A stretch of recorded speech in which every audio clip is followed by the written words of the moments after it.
हमारा एक पड़ोसी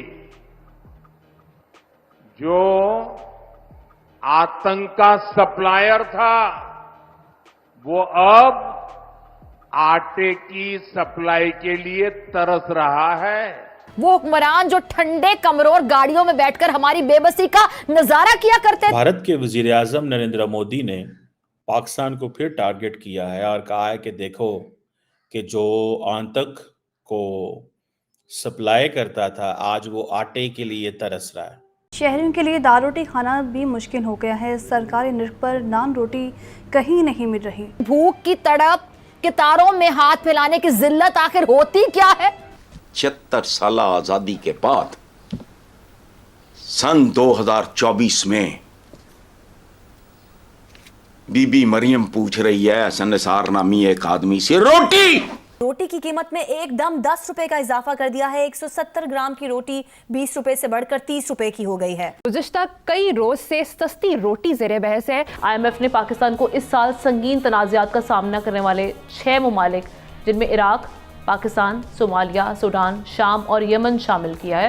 लेकिन उन्होंने जो एक और पाकिस्तान को जिन 6 कंट्रीज के साथ उन्होंने मिला दिया है, वो मुझे एज ए बहसीते पाकिस्तानी बड़ा दुख हुआ है कि आटा सस्ता हुआ, ना बिजली, गैस, पेट्रोल, नान और रोटी कैसे सस्ती फरोख्त करें। अब हमारे पार्लियामेंट से जूते चोरी हो गए। जब से मैंने ये खबर देखी है, जब से मैंने ये खबर पढ़ी है, उस वक्त से मेरे तो तन बदन में आग लगी हुई है कि हमारा एक पड़ोसी आटे के लिए तरस रहा है। हेलो फ्रेंड्स, जय हिंद। हिंदुस्तान स्पेशल में आपका स्वागत है दोस्तों। जैसा कि दोस्तों आपने क्लिप में देखा, प्राइम मिनिस्टर मोदी ने बड़ी बड़ी बातें करने वाले पाकिस्तान पर निशाना साधा है। प्राइम मिनिस्टर मोदी ने दमोह की रैली में पाकिस्तान पर निशाना साधते हुए कहा कि दुनिया में कई देशों की हालत खराब हो चुकी है, कई दिवालियां हो रहे हैं, यहां तक कि हमारा पड़ोसी देश जो आतंकवाद का आपूर्ति करता था, अब वह आटे की आपूर्ति के लिए संघर्ष करता हुआ नजर आ रहा है। प्राइम मिनिस्टर मोदी ने इस बात पर जोर दिया है कि उनकी सरकार राष्ट्र प्रथम के सिद्धांत पर काम कर रही है। उनकी सरकार किसी के दबाव में नहीं आती या किसी के सामने नहीं झुकती। प्राइम मिनिस्टर मोदी ने इस बात पर जोर दिया कि दुनिया के वर्तमान हालात को देखते हुए भारत में एक स्थिर और मजबूत सरकार बहुत जरूरी है। प्राइम मिनिस्टर मोदी ने कहा कि कोविड के समय दुनिया में अराजकता थी, लेकिन भारत सरकार दुनिया भर से अपने नागरिकों को वापस ले आई। अब प्राइम मिनिस्टर मोदी द्वारा पाकिस्तान को सीधा सीधा टारगेट किए जाने पर पाकिस्तान का रोना धोना शुरू हो चुका है। जब से मैंने ये खबर देखी है, जब से मैंने ये खबर पढ़ी है, उस वक्त से मेरे तो तन बदन में आग लगी हुई है। मोदी, रूस से तेल की खरीदारी का फैसला हमने मुल्क की मफाद में किया। कई ममालिक की सूरत हाल ख़राब हो गई है, कई दिवालिया हो गए हैं, यहाँ तक कि हमारा एक पड़ोसी आटे के लिए तरस रहा है, जो कि पहले दहशतगर्दी फैलाता था।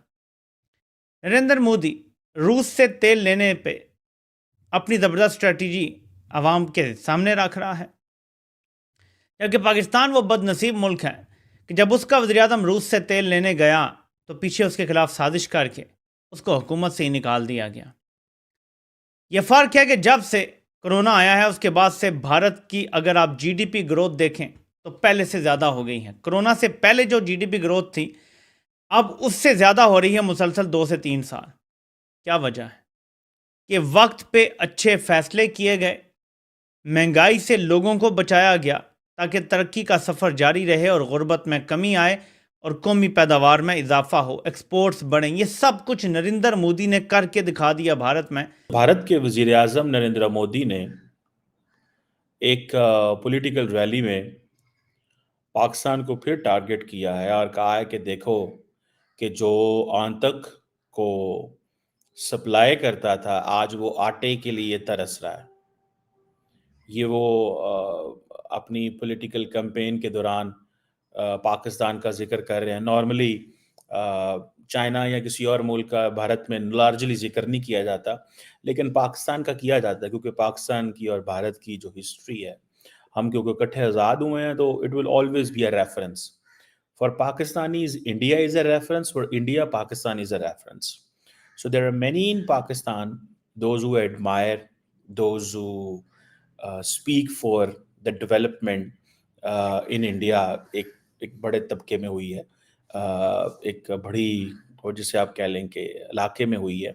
मिसाल के तौर पे कि यहाँ पे तो लोगों को होप नहीं है, वहाँ पे at least they have a hope. देखिए दुनिया के अंदर ये चीज़ बड़ी इंपॉर्टेंट समझी जाती है कि either the government is on a right track और a wrong track. Narendra Modi के टेन्योर के अंदर कहा जा रहा है कि 250 million people came out of multi dimensional poverty.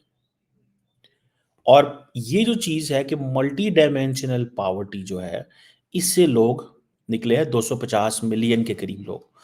It's a very big number, बहुत बड़ा नंबर है। और पाकिस्तान के अंदर तो खबरें ये चल रही हैं कि हमारी जो कैबिनेट पार्लियामेंट है, पार्लियामेंट के अंदर से जूते चोरी हो गए। ऑल्दो लोग नमाज पढ़ने गए हुए थे, सो लोगों से सवाल पूछा जाता है, सवाल किया जाता है कि यार ये मुल्क तो मज़हब के नाम पे बना था, ये कैसा मज़हब है, ये कैसे फॉलोअर हैं। और ये भी सुनने में पता चला है कि वहाँ से अच्छे जूते चोरी किए जाते हैं और अच्छे जूते चोरी करके उनको सेल कर दिया जाता है। थ्रू व्हाट्सएप ग्रुप बने हुए हैं और उनको बताया जाता है कि ये जूते हैं। अब जारी बात है पार्लियामेंटेरियंस के पास, मतलब ये आपको दुनिया में कहीं नहीं मिलेगा, दुनिया में कहीं नहीं मिलेगा। ठीक है जी। अब नरेंद्र मोदी जो है वो कह रहे हैं कि पाकिस्तान का नाम नहीं लिया उन्होंने कहा जी भारत का एक नेबरिंग मुल्क है जो दहशतगर्दी स्पॉन्सर करता था, आज आटे के लिए तरस रहा है। ठीक है, गो कि इंडिया के अंदर 800 मिलियन लोगों को सरकार आटा देती है, लेकिन वो कहते हैं हम हाथ तो नहीं फैलाते, हम खुद देते हैं ना, हम दूसरे मुल्कों से मांग के तो आपको नहीं देते। सो ये बात मतलब उनकी लॉजिक है भाई। ये बात ठीक है कि पावर्टी उधर ऐसी है कि वहां पे हुकूमत खुद अपने लोगों को 800 मिलियन लोगों को आटा देती है। ठीक है, they are not able enough, उनकी इतनी कैपेसिटी अभी नहीं है। उनके पैकेजेस लगे हुए हैं, जैसे पाकिस्तान में पैकेजेस लगे हैं, इंडिया में भी पैकेजेस लगे हैं, लोगों के अकाउंट्स में पैसे आ जाते हैं, हुकूमत सोशल सिक्योरिटी के नाम पे पैसे देती है। ठीक है जी। ये चलता है, हर जगह चलता है, ये पाकिस्तान में भी है। हालांकि हम तो गरीब मुल्क हैं, ठीक है, लेकिन हमारे लोग जो हैं वो, हमारी हुकूमतें जो हैं वो करती हैं ये काम, कि वो ये कहते हैं कि हाँ हम जी ये कर रहे हैं। ठीक है जी। अच्छा, अब भारत के अंदर क्योंकि इलेक्शन ज़ोरों शोर पे हैं, पाकिस्तान का इस दफ़ा वैसे जिक्र नहीं हुआ जैसे माजी में था, स्वाय इसके जो राजनाथ सिंह साहब ने एक बड़ी स्टेटमेंट दी, और ये जो नरेंद्र मोदी साहब ने स्टेटमेंट दी है, इसका पाकिस्तान से कोई जवाब नहीं आया, कोई बात नहीं हुई, किसी पाकिस्तानी पॉलिटिशियन ने कुछ भी नहीं बोला। वो समझते हैं कि जवाब देने की ज़रूरत नहीं है। उसकी शायद वजह ये है कि वो इलेक्शंस के बीच में लगे हुए हैं। So this is the middle of the elections. So अपने वोटर को कन्विंस करना या अपने वोटर के लिए इस तरह के लफ्ज़ इस्तेमाल करना,